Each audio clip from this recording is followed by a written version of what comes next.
Assalamualaikum warahmatullahi wabarakatuh. Terima kasih. Waalaikumsalam warahmatullahi wabarakatuh. Waalaikumsalam warahmatullahi wabarakatuh. Terima kasih atas Pak Nuryadi dan teman-teman yang sudah berkenan untuk menghadiri presentasi pada pagi hari ini. Sebelumnya kami mohon maaf karena terlambat mungkin tadi karena ada kendala teknis. Ya, untuk mengawali pada presentasi pada pagi hari ini mungkin kita berdoa terlebih dahulu menurut kepercayaan kita masing-masing. Berdoa dimulai.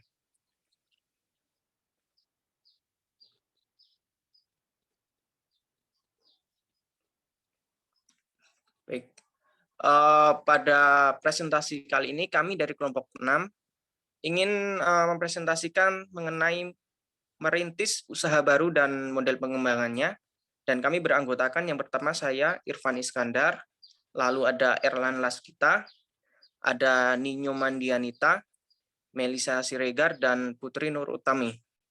Langsung saja untuk materi yang pertama mungkin akan dibacakan oleh Mas Erlan Laskita. Waktu dan tempat dipersilahkan.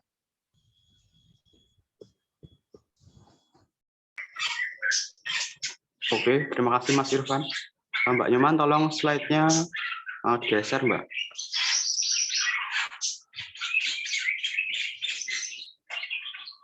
Oke, cara untuk memasuki dunia usaha ada 3 cara. 3 cara yang dapat dilakukan untuk memulai suatu usaha yaitu yang pertama, merintis usaha baru atau starting. Caranya yang pertama yaitu perusahaan milik sendiri atau sole proprietorship, yaitu usaha yang dimiliki dan dikelola secara individu. Lalu yang kedua yaitu persekutuan atau partnership, yaitu sebuah kerjasama atau asosiasi di antara 2 orang atau lebih secara bersama-sama untuk menjalankan sebuah usaha. Yang ketiga yaitu perusahaan berbadan hukum atau corporation, usaha yang didirikan atas dasar badan hukum dengan modal saham. Cara yang kedua yaitu dengan membeli perusahaan orang lain atau buying. Lalu cara yang ketiga adalah kerjasama manajemen atau franchising. Next, Mbak.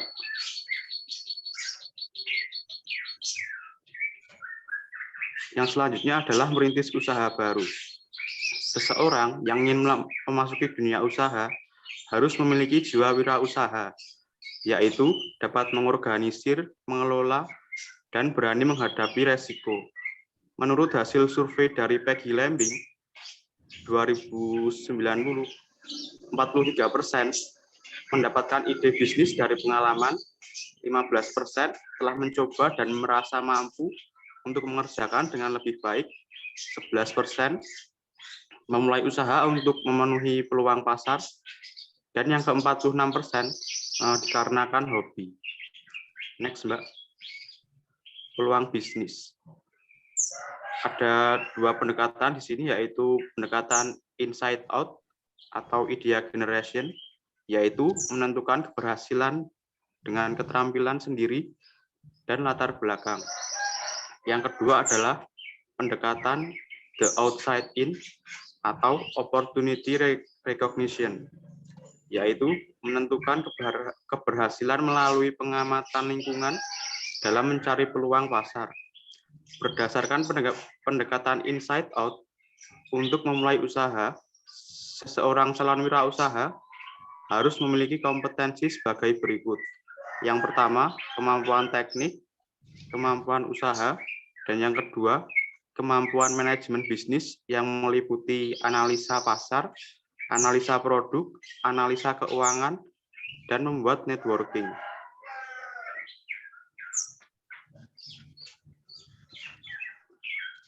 Materi yang selanjutnya akan dibacakan oleh teman saya.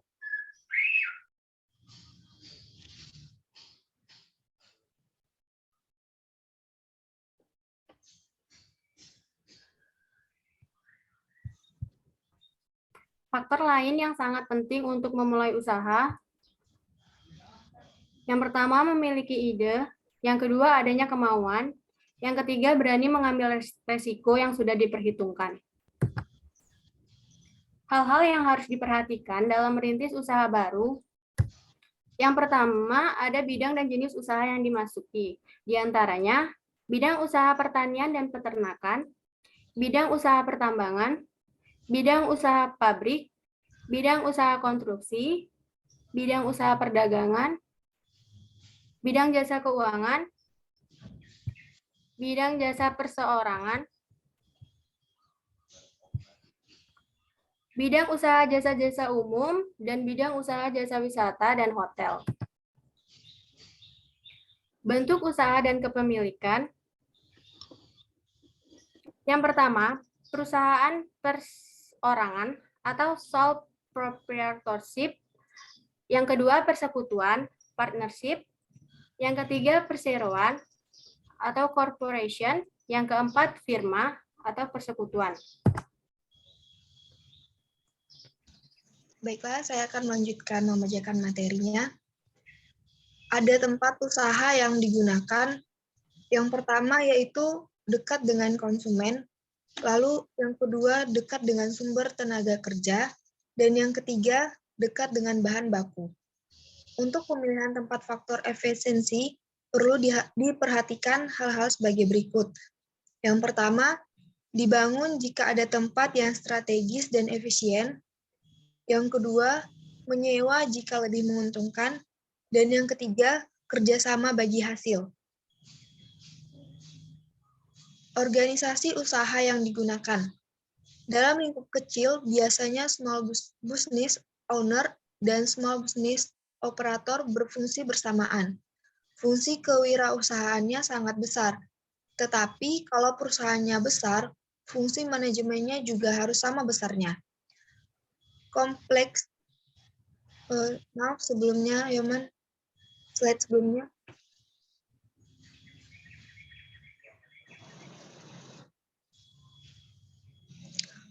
Baiklah, lingkungan usaha. Ada dua lingkungan usaha yang harus... Kompleksitas organisasi usaha tergantung dari besar kecilnya lingkup usaha yang akan dimasuki. Lingkungan usaha. Ada dua lingkungan yang harus diperhatikan dan dievaluasi setiap saat. Yang pertama ada lingkungan makro. Yang diperhatikan adalah pemasok, karyawan, pemegang saham, direksi, dan lain-lain. Lalu yang kedua, ada lingkungan makro. Yang diperhatikan adalah ekonominya, teknologi, sosial politik, demografi, dan gaya hidup. Sekian, terima kasih. Oke, terima kasih untuk teman-teman yang sudah membacakan materinya. Untuk sesi yang berikutnya adalah diskusi, yaitu tentang pertanyaan, tanggapan, kritik, dan saran. Terbuka untuk pada teman-teman yang ingin bertanya, dipersilakan. Mungkin untuk di awal, kami membatasi untuk 2 pertanyaan terlebih dahulu yang akan kita jawab, baru selanjutnya mungkin akan dibuka pertanyaan lagi. Yang ingin bertanya silahkan bisa melalui chat box atau dengan open mic. Silakan.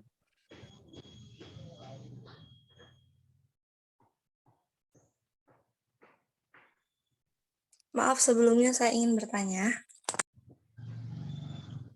Silakan. Mas dan Mbak yang jadi presenter pada pagi hari ini, mohon nanti yang tanya ditulis atau diketik ya. Nah, nanti diketik apa pertanyaannya, kalau jawabannya fleksibel kan sudah saya rekod. Pokoknya namanya siapa dan dari prodi apa mohon ditulis dan pertanyaannya apa. Nah, nanti rekapan itu dikirim Japri ke saya ya. Baik, Bapak.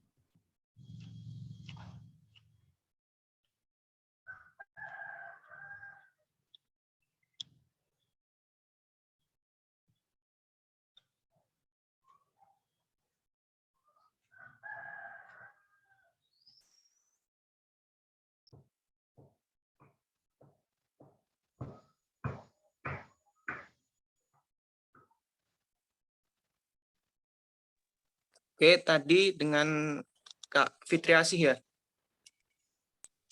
Ya, Sebelumnya terima kasih atas kesempatan yang telah diberikan.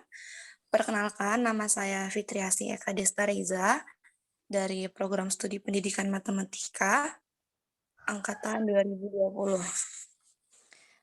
Sebelumnya boleh minta tolong dibukain yang slide 7 tadi. Operatornya.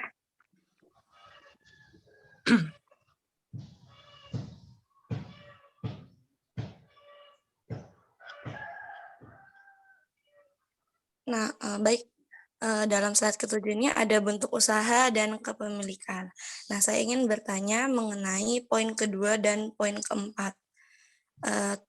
Mengenai persekutuan dan firma persekutuan. Bisakah tolong dijelaskan apa perbedaan dari poin kedua dan poin keempat itu? Pada bentuk usaha dan kepemilikan. Terima kasih.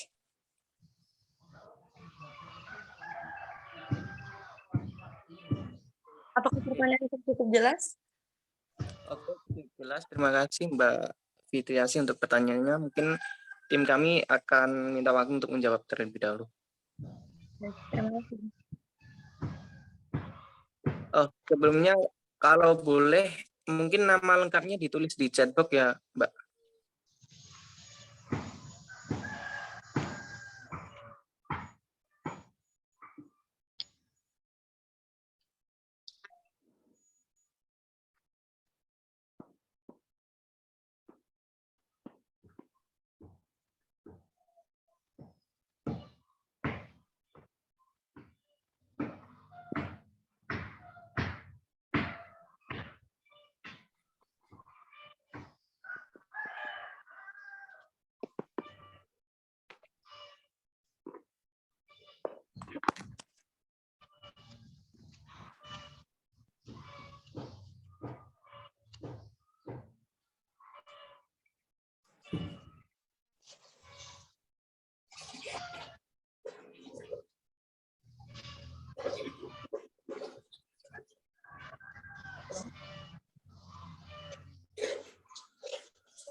yang nyambi main game ya.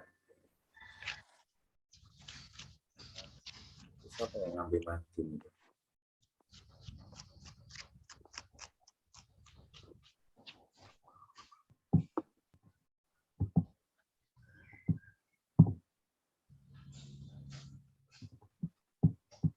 Oke, dicoba dijawab Mbak. Apa bedanya partnership dan corporate syndrome? Corporate.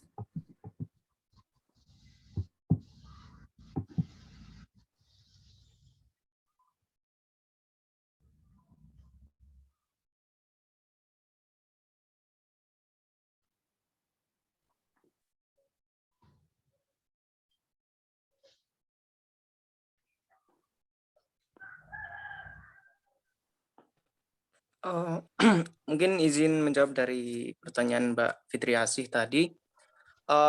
Sebenarnya mohon maaf, ternyata yang di paparan yang kami berikan ada sedikit kekeliruan. Jadi partnership itu sebenarnya merangkup di dalam partnership itu ada firma dan CV. Harusnya itu firma masuk ke bagian partnership, jadi bukan dua badan yang berbeda. Nah, di bagian partnership tersebut, contohnya ada firma dan CV.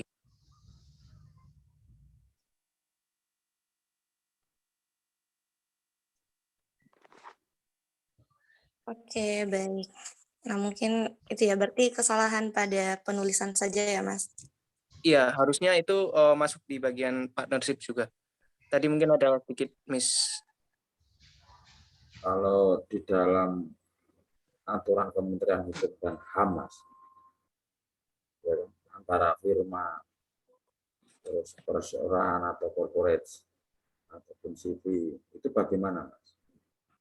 Di dalam, kalau pandangan di dalam Kementerian Hukum dan HAM dalam hal perizinannya, apakah sama pengertiannya di mata mereka? Sama atau enggak?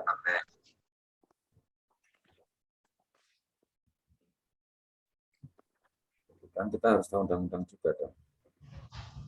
Maaf Pak, kurang jelas suaranya tadi. Nah, kita kan harus memahami undang-undang, ya kan? Iya.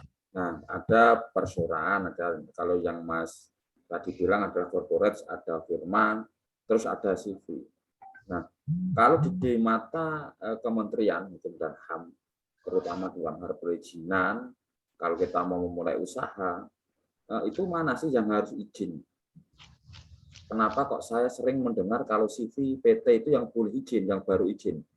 Kalau corporate atau firma itu kok saya jarang dengar. Sebenarnya perbedaannya di mana, Mas? Oke, baik Bapak. Ini akan coba jawab.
Jadi gini ya teman-teman, kalau online itu justru memudahkan kita ketika kita mau presentasi atau apa gitu. Nah, teman-teman boleh kok menampilkan lewat Google Scholar aturan-aturannya itu, ya kan? Gimana sih aturan? Di-share aja. Artinya apa? Artinya teman-teman kita berdasarkan literasi, berdasarkan kita membaca, ya kan? Membaca dari mana? Source-nya, dari sumbernya. Boleh dari artikel atau kita buka web Kementerian Hukum dan HAM. Apakah nanti kita ada sebuah bacaan yang sumbernya terpercaya, tampilkan saja. Kita nelaah bareng-bareng, kita baca bareng-bareng. Makanya kita harus terbiasa menumbuhkan kajian literasi. Nah, literasi inilah yang nantinya akan terbiasa ketika kita mau presentasi seperti ini. Jadi kita itu diuntungkan. Nggak usah malu kita cari sumber-sumbernya, kita diam-diam cari sumbernya, kita baca, nggak usah. Biasakan nanti kita juga bareng-bareng mencari sumbernya. Ini kan wadah diskusi.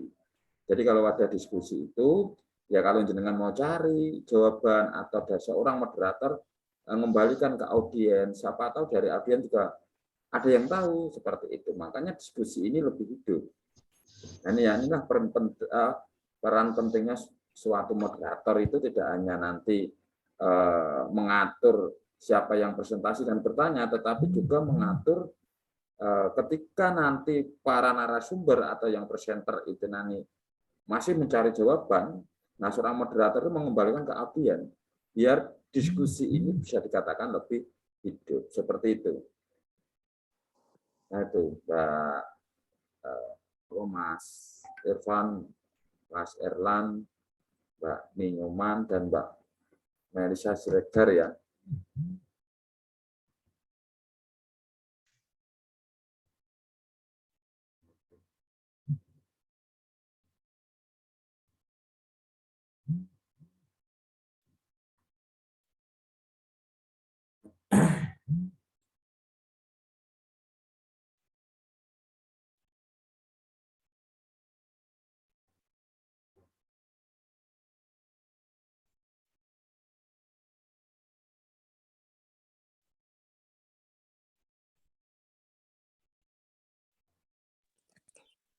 Mungkin saya izin menjawab pertanyaan dari Kak Alberta Graziani terlebih dahulu.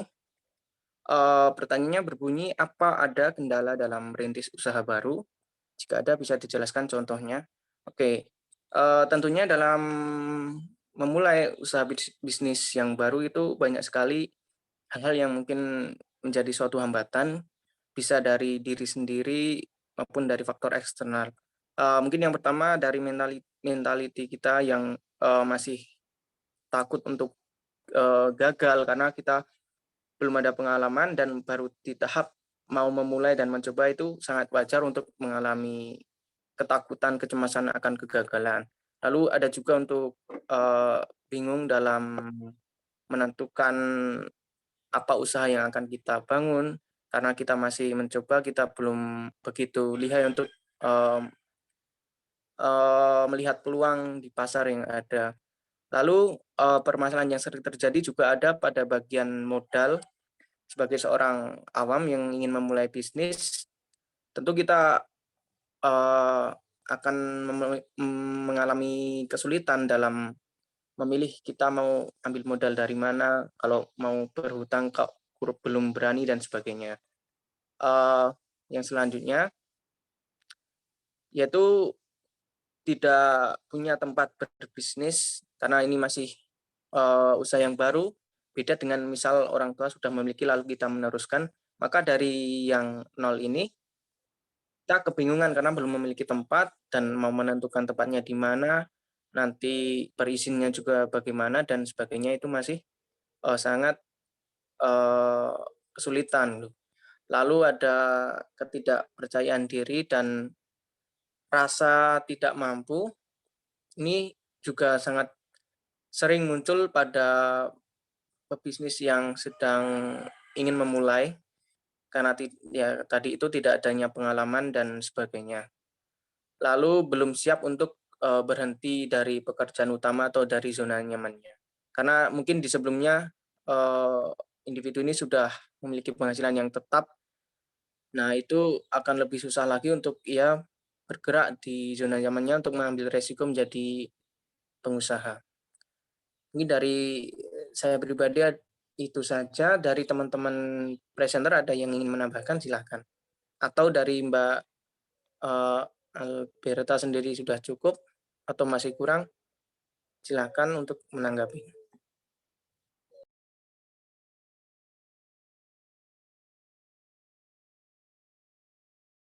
Oke, sama-sama Kak Alberta.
Izin menjawab, Mas Irfan.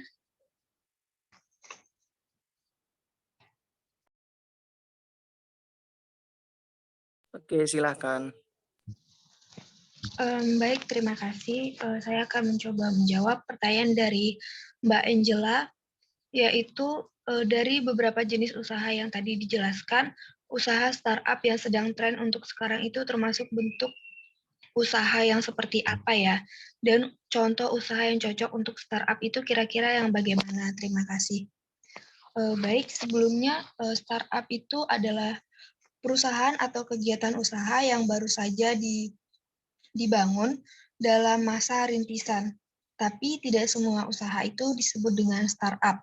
Kalau startup itu lebih ke bagian teknologi, seperti misalnya pembayaran online yang sekarang kita rasakan, seperti Dana, ShopeePay, itu termasuk bagian dari startup karena dia menggunakan teknologi gitu. Atau misalnya tempat belanja online seperti Tokopedia, Shopee, Lazada, dan lain-lain. Seperti itu Mbak Angela. Mungkin teman-teman lain ingin menambahkan.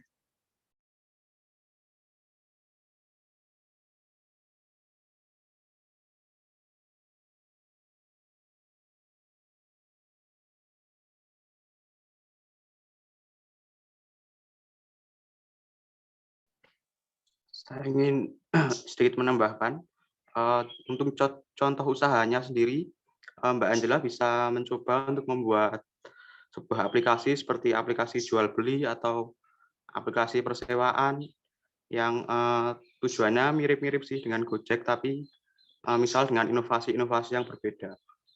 Terima kasih, itu saja.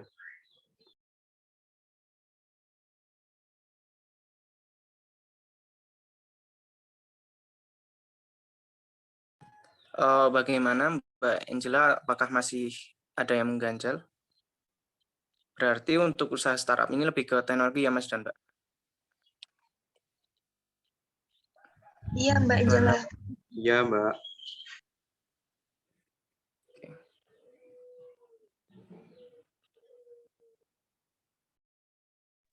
Bagaimana Mbak Angel?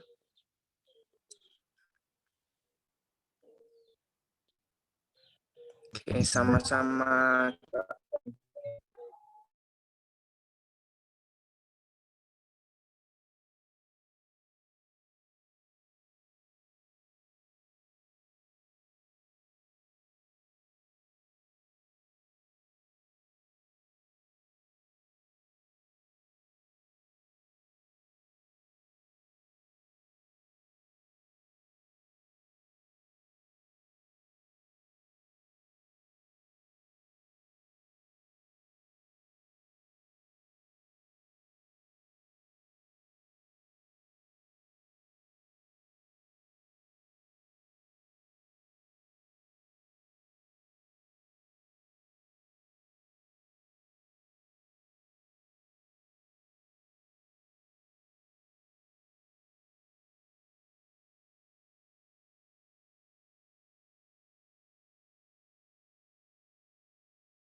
Izin menjawab pertanyaan dari Bapak Nuryadi.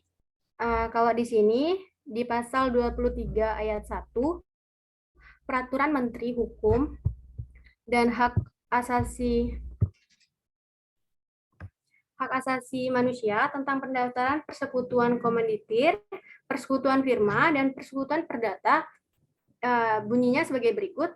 Pada saat peraturan menteri ini mulai berlaku, CV, firma, dan persekutuan perdata yang telah terdaftar di pengadilan negeri berdasarkan peraturan perundang-undangan dalam jangka waktu 1 tahun setelah berlakunya peraturan menteri ini wajib melakukan pencatatan pendaftaran tersebut sesuai dengan ketentuan peraturan menteri.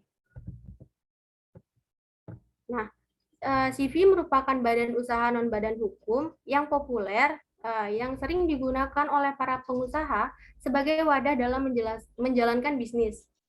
Alasannya, beberapa pihak lebih memilih CV dibanding PT sebagai wadah adalah karena biaya pendirian yang cukup bersahabat serta prosedur yang tak serumit membuat PT. Peraturan Menteri Hukum dan Hak Asasi Manusia Nomor 17 Tahun 2018 juga menyatakan bahwa saat ini pendaftaran pendirian CV telah dilakukan di Kementerian Hukum dan HAM dan tak lagi di pengadilan negeri. Hal ini memberikan imbas kepada prosedur pendaftaran nama hingga pengesahannya. Jadi kesimpulannya, pendaftaran CV di Kemenkumham juga wajib dilakukan bagi CV yang telah ada sebelumnya berlakunya Permenkumham ini yang telah menerima pengesahan dari pengadilan negeri. Mungkin teman-teman yang lain juga ingin menambahkan.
Nah, itu ya, yang saya senang teman-teman itu berdasarkan sumber. Jadi nggak usah nggak usah takut. Kita tuh belajar kok, gitu ya. Kita tuh sama-sama belajar, kita berdasarkan sumber yang valid, yang nyata. Nah, nanti boleh kok membaca Google Scholar, artikel-artikel yang terkait, pengertiannya apa. Nah, saya terbiasa kalau membuat PPT dan sebagainya itu berdasarkan sumber dari Google Scholar. Berupa karya-karya ilmiah, ataupun nanti dari web-web kementerian, kita sama-sama belajar. Dan kita ini kan dalam hal presentasi kan kita terbiasa harus mendengarkan. Dan kita paling tidak harus melatih juga kebiasaan dalam hal membaca. Nah, dari hasil OECD itu ya, suatu organisasi di situ yang tergabung di negara-negara OECD, memang kemampuan literasi di Indonesia, kemampuan membaca di Indonesia itu rendah. Sangat-sangat rendah. Nah, makanya kita biasakan untuk membaca, dan membaca. Pak, kalau saya membaca hal yang diksi bagaimana, silakan nggak masalah. Novel dan sebagainya, itu nggak apa-apa. Nah, kita sudah larut kemungkinan besar dalam dunia gadget ya, yang harusnya itu untuk membantu dalam hal pembelajaran, justru kita gunakan untuk hal-hal yang mungkin dianggap kurang pas. Saya katakan bukan kurang bermanfaat ya, tapi kurang pas saja momentumnya. Nah, itu oke lah kalau untuk sarana sesekali, untuk sarana hiburan. Gitu ya. Tetapi kemarin saya sempat juga, saya saking geting itu saking sebelnya ya, orang melihat, saya melihat kawan-kawan saya tua-tua gini ya, kadang bermain Pokemon gitu ya. 5 tahun yang lalu, 5 tahun yang lalu bermain Pokemon. Game Pokemon, pernah dengar game Pokemon? Pernah, Pak. Nah, game Pokemon yang justru kalau normal jarak dari rumahnya ke rumah saya itu kurang lebih hanya sekitar 15-20 menit.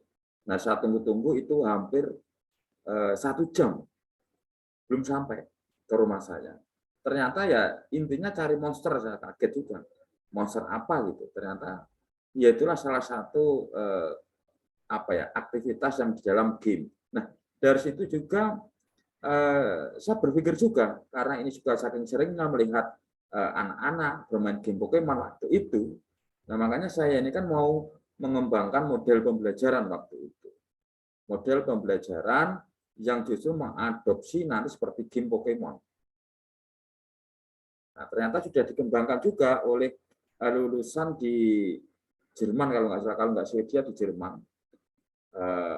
Yang mengadopsi dalam game Pokemon itu, dan lebih terkenal dengan Math City Map, yaitu matematik.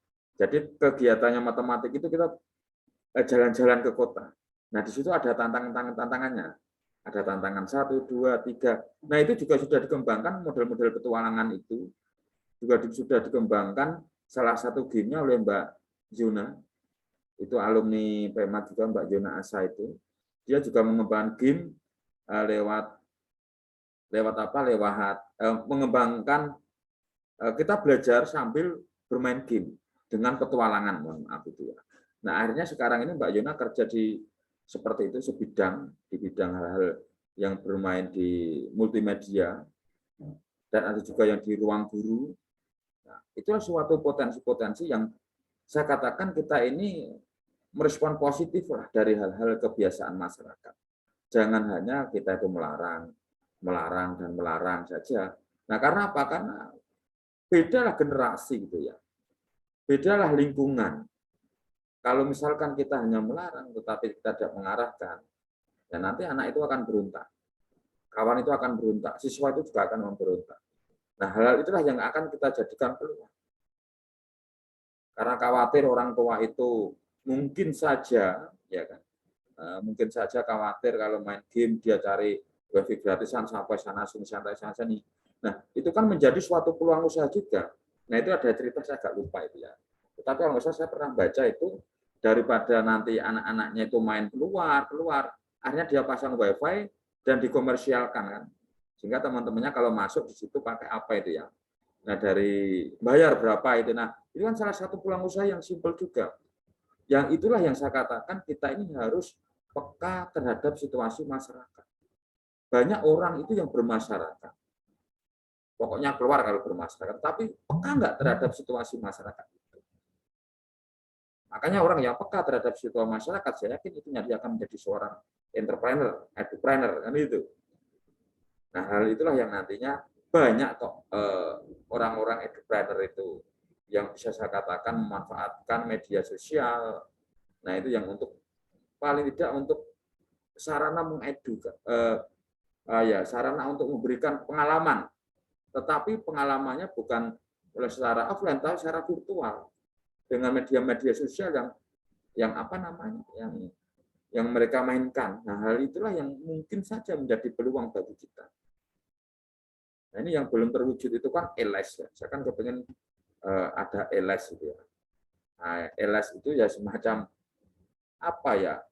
Kita memberikan privat saat di rumah-rumah, tapi kita menggunakan LS ini. Itu suatu aplikasi itu ya. Nah, ini sebenarnya yang sudah diadopsi di beberapa kampus-kampus ini.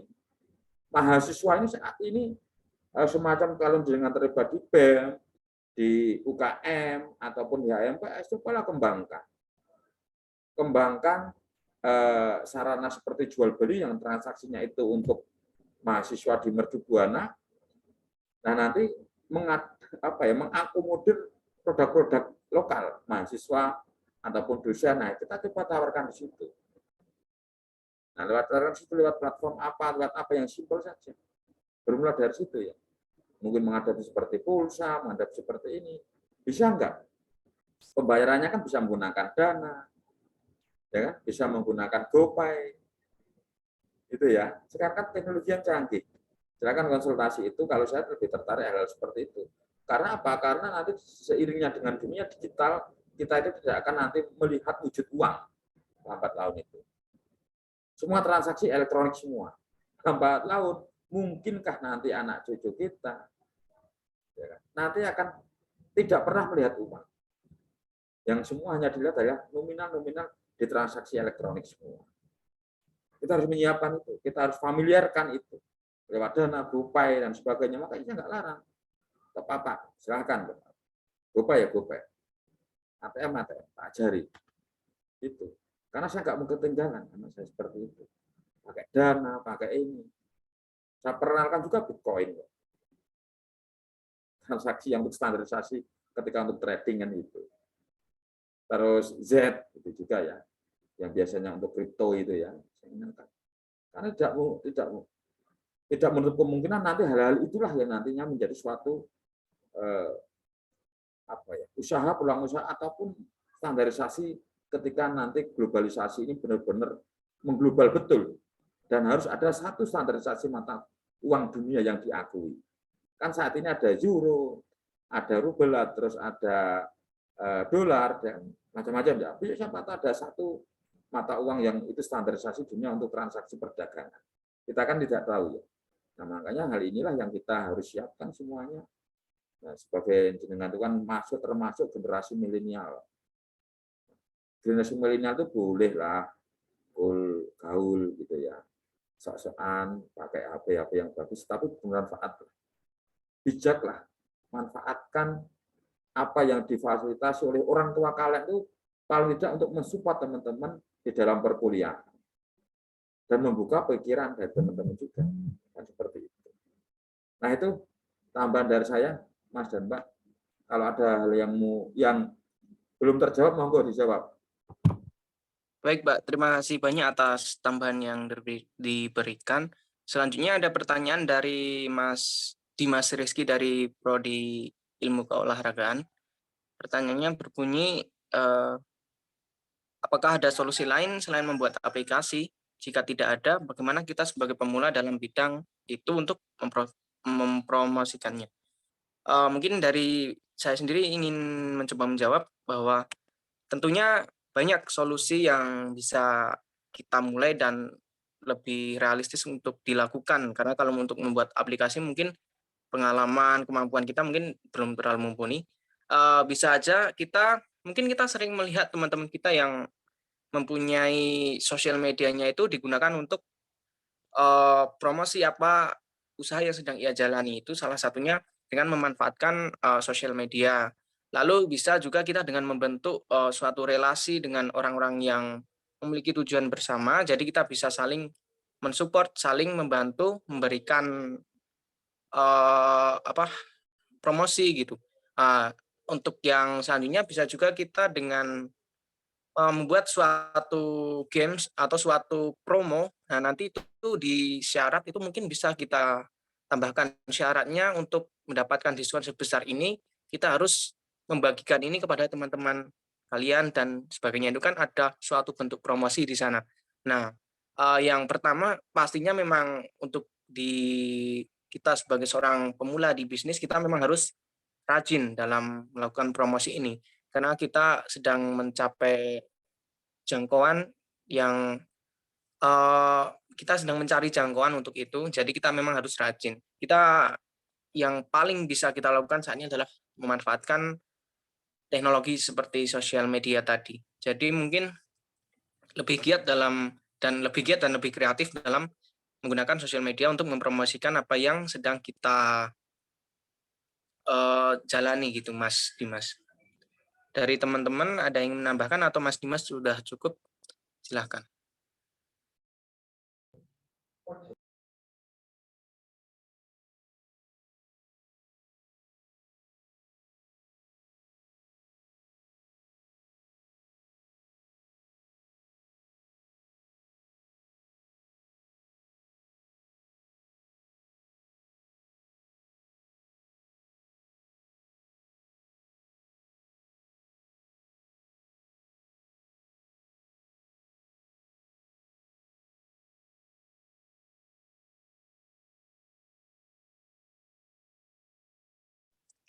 Bagaimana Mas Dimas, adakah tanggapan dari jawabannya tadi?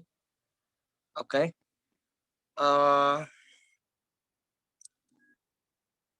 Adakah pertanyaan lain mungkin dari teman-teman?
Oke, ada tambahan lagi dari tadi Mbak Utami dan Mas Erwan. Jadi salah satu untuk mempromosikan juga bisa dengan membentuk website bisnis dan sebagainya. Terima kasih untuk Mbak Utami. Ini mungkin kayaknya sudah cukup Pak, atau mau ditutup atau bagaimana? Pertanyaannya udah lagi. Ya, teman-teman ada yang tanya nggak? Ada yang tanya nggak? Oke, Mas Dimas, apakah ada jaminan untuk orang lain melihatnya? Ya seperti yang mungkin saya sampaikan tadi, sebelum itu kan kita melakukan promosi melalui sosial media terlebih dahulu. Jadi mungkin nanti kita share apa yang kita miliki seperti website, hasil produk dan sebagainya atau promo yang ada. Jadi memang bertahap dari promosi yang bisa kita lakuin terlebih dahulu seperti pasang story atau bisa juga dengan kalau ada dana lebih untuk melakukan endorse gitu kepada orang-orang yang dirasa memiliki jangkauan yang cukup luas. Punya follower yang tinggi ya Mas ya. Ya, seperti itu. Hanya follower tapi benar jangkauan bahasanya, jangkauan followernya yang luas. Oke ya, silakan moderator kan yang menghandle kan. Kalau mau dirasa cukup ya tutup. Kan moderator kan kuasa dalam hal ini. Oke, baik. Oke, terima kasih Mas Dimas. Oke, mungkin presentasi dari kelompok 6 tentang perintis usaha baru dirasa cukup dan sangat menarik karena banyak yang bertanya dan banyak yang berdiskusi, datang tambahan juga. Saya sangat berterima kasih kepada semua teman dan Pak Nurnyadi yang sudah ikut berpartisipasi dalam presentasi dan diskusi pagi hari ini. Mungkin sekian dari kelompok kami, dari kelompok 6. Ada kurang dan lebih tentunya kami mohon maaf yang besarnya dan terima kasih juga dengan presentasi ini semoga dapat menambah wawasan kita semuanya. Terima kasih. Wassalamualaikum warahmatullahi wabarakatuh. Waktu dan tempat bisa kembali.